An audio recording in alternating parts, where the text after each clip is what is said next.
Um transformador, eu não sei se vocês estão aí habituados, né? A gente vai ter um momento no curso para falar mais detalhadamente sobre transformadores, talvez acho que até em eletrônica analógica mesmo. Mas a gente tem aí, pode fazer uma simbologia de um transformador dessa forma aqui, né? A gente faz essa minhoquinha de um lado, essa minhoquinha do outro, isso aqui representa os enrolamentos, né? De um lado e do outro do transformador, tá? Transformador aqui no meio a gente faz esses traços aqui, eles indicam o núcleo do transformador. Se for núcleo de ferrite, que é um outro material, ele parece um ímã, né? Ele é meio cinza, assim, meio grafite. Seria essa linha que está aqui no meio, ela seria meio tracejada, tá? Então, essa seria a diferença de simbologia. Núcleo de ferrite, geralmente o pessoal usa em fonte chaveada, tá? Em algum momento no curso a gente pode acabar chegando e falar sobre esse tipo de coisa, tá? Nesse momento, ainda não temos bagagem suficiente para falar desse tipo de coisa. E esse transformador aqui, então, qual que é a ideia de um transformador? A gente tem, bem resumidamente, a gente tem basicamente 3 tipos de transformadores. Nós temos aí, bom, de colocar, a gente costuma chamar o transformador, os íntimos, né, chamam de trafo, tá? Transformador. A gente tem 3 tipos, um tipo de transformador que é o transformador abaixador, é o transformador que você tem ali uma tensão alta na entrada, então eu vou chamar esse lado aqui de primário e esse lado aqui de secundário, tá? Então, primário é onde eu coloco a entrada de tensão, aqui in, e o secundário é onde a gente tem a saída de tensão, tá? Transformada. Esse é o primeiro tipo, que é o tipo abaixador, tá? O que faz o abaixador? Você coloca no primário uma tensão alta e ele tem um fator de transformação que ele reduz essa tensão. Então, na saída você vai ter uma tensão mais baixa. Por exemplo, transformador de 12 volts. Você coloca na entrada 127 volts e na saída ele vai ter algo próximo de 12 volts. Lembrando que são valores eficazes, tá? Então, valores de tensão eficaz. Temos um segundo tipo de transformador, que é o transformador isolador. Isolador é um tipo de transformador que tem uma relação de transformação igual.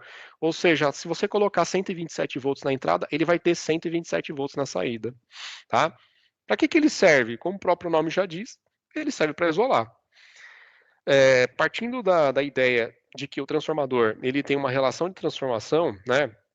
Ele trabalha pelo efeito lá daquelas regrinhas lá, lei de Faraday, lei de Lenz, lei de Ørsted. Então, tem várias regrinhas lá de eletromagnetismo que a gente viu lá em eletricidade, né?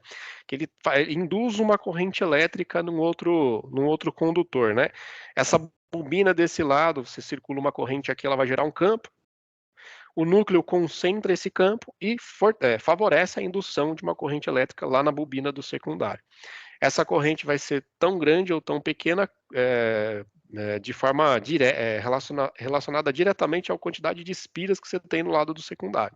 Se eu tiver o mesmo número de espiras no primário e no secundário, ele vai ser um transformador isolador. Né?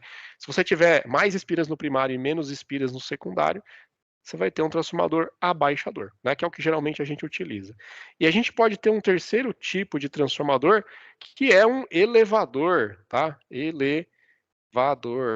Não é um transformador que sobe, né? Ele é um transformador que faz a gente aumentar a tensão. Você coloca, sei lá, 127 volts na entrada e ele aumenta para, sei lá, 1000 volts, 2000 volts, 20.000 volts, não sei. Existem aplicações para isso, tá? Existem alguns equipamentos que usam esse tipo de transformador, tá? Não é o nosso foco aqui no curso. A gente vai focar aqui no curso no tipo de transformador abaixador, tá? Esse é o nosso foco de estudo principal. Mas, independente de a forma como ele funciona, calcular, dimensionar um transformador, não é o foco agora. A ideia é que a gente tem um nível de tensão alternado, né? Temos uma tensão alternada na entrada, tá? Então, uma senoidezinha. E na saída, nós também teremos uma senoide. Só que essa senoide ela vai ter uma amplitude reduzida, tá? Só fazendo uma recordação aqui com vocês, né? A tensão da rede elétrica, em geral, também depende da região, mas em geral, a gente tem uma fase de 127 volts, tá? Depois vocês me avisam se na região de vocês a fase também é 127 ou a fase é 220, tá? Eu tenho uma turma de Porto Alegre, por exemplo, que lá a fase é 220. Não sei se na região de vocês a fase é 220 também, tá? Mas supondo que seja 127, então esse 127 é o que a gente chama de valor eficaz, tá? Da tensão elétrica.